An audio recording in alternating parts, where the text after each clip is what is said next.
Alright, we're back.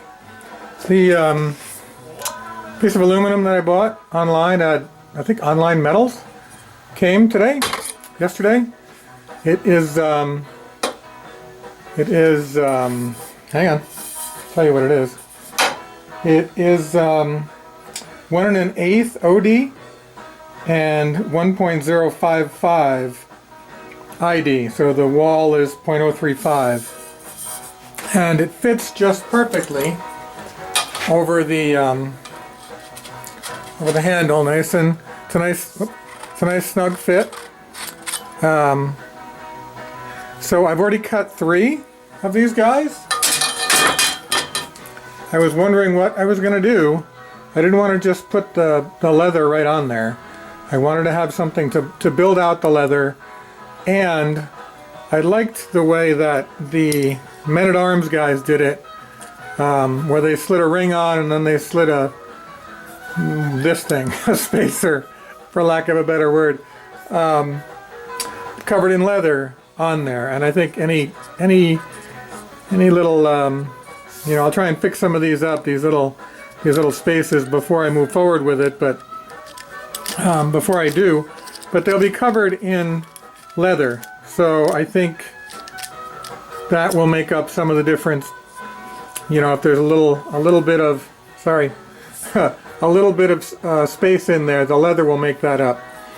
Some are a little spacier than others because the rings are not consistent. But anyway, I hope you can see that, and I hope you like it, because that's what we're going with.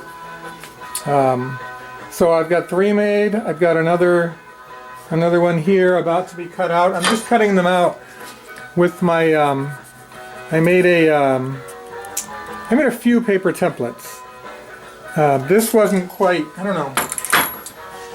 I took these off of the handle, and they don't fit on here, obviously, because the handle is the ID of here. So I couldn't just stretch them out on one end, because these wouldn't be across from each other. Does that make sense? If I just took this and opened it up like that, and then wrapped it around here, these bumps are not across from each other because this is now too small. This is as wide as it gets. No. So, and you can't just add to the flat because it won't look right, and they won't be right. So I had to redo it on graph paper several times before I came up with this one that I was happy with. There's the paper end of it is around somewhere. And so I made this, and now I'm just using this, both sides of it, to make these guys. So I trace the top, and can you see my magic marker line there, right there? So I traced the top, and then I cut that out with my Dremel, and then I cleaned it up, because I took this off and cut it out with the Dremel, and then I put this back on. And then I cleaned it up down to this, being careful not, whoop, I keep going out of frame, sorry. I used the Dremel and a little cutoff wheel to cut it down to this more accurately. The cutoff wheel is round, obviously, and when I come around here, it's a pretty wide cut. It's wider than the cutoff wheel, certainly, damn it, here and here, because the cutoff wheel is not that small. You know what I mean? And it's bigger than that radius, too. So I had to come back and clean it up. I tried to cut it out on the bandsaw, but again, I have the problem of holding it in the same orientation while I cut it, and the saw likes to grab a little bit and pull it out of this orientation, and now they're not symmetrical. They're not on the same plane. So even though this is a lot slower with the Dremel, it's what I'm going with because I can be a lot more accurate with it. I can cut it a little wide and then trim it up. So I've got 3, this will be 4. I don't know how many I'll make, but I got a 4-foot length of pipe, so I'm going to make a bunch of them. And alright, we'll come back when I'm done. Alright, so I don't know if I showed you this before. I'd like to show everything I do, because I want to see everything the person does in the video that I want to see. So, these are coming along nicely. I got a whole bunch of them. 1, 2,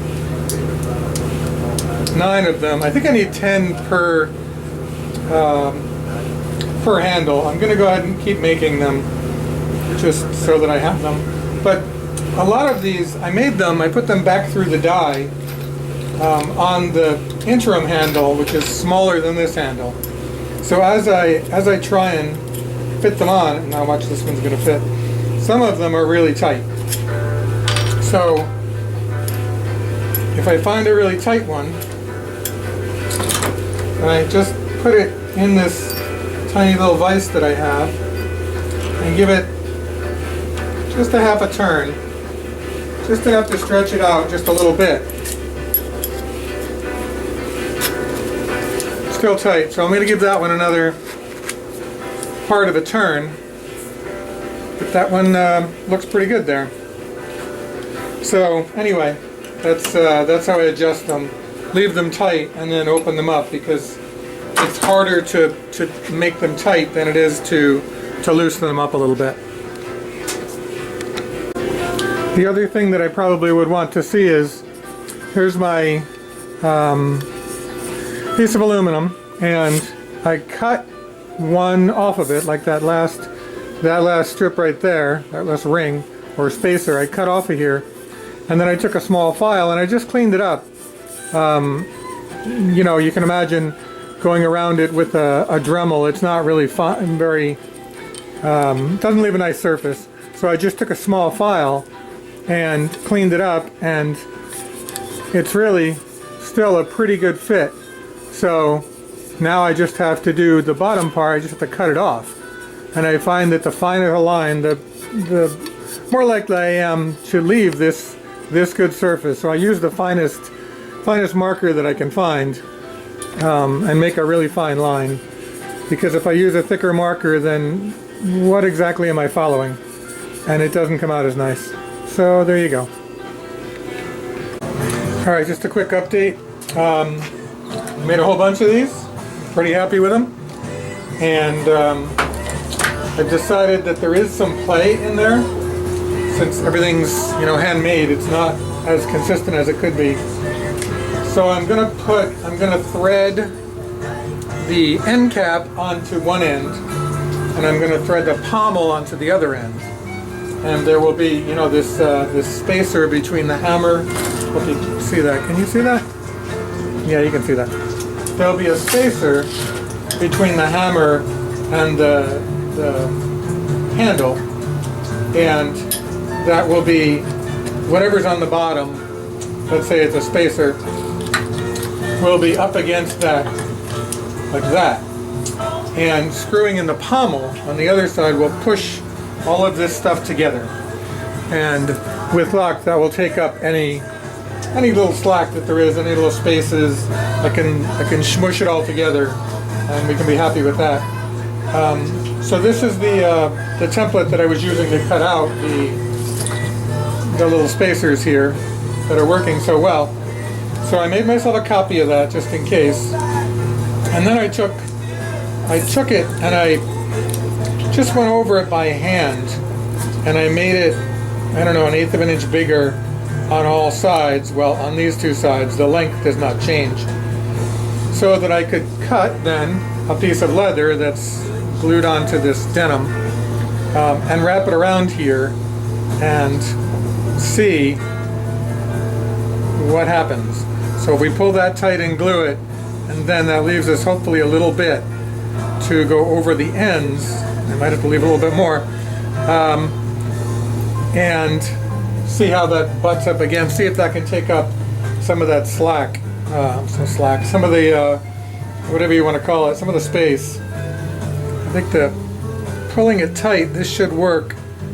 If it's glued this length, you may have to go just a hair longer, but no, that should work.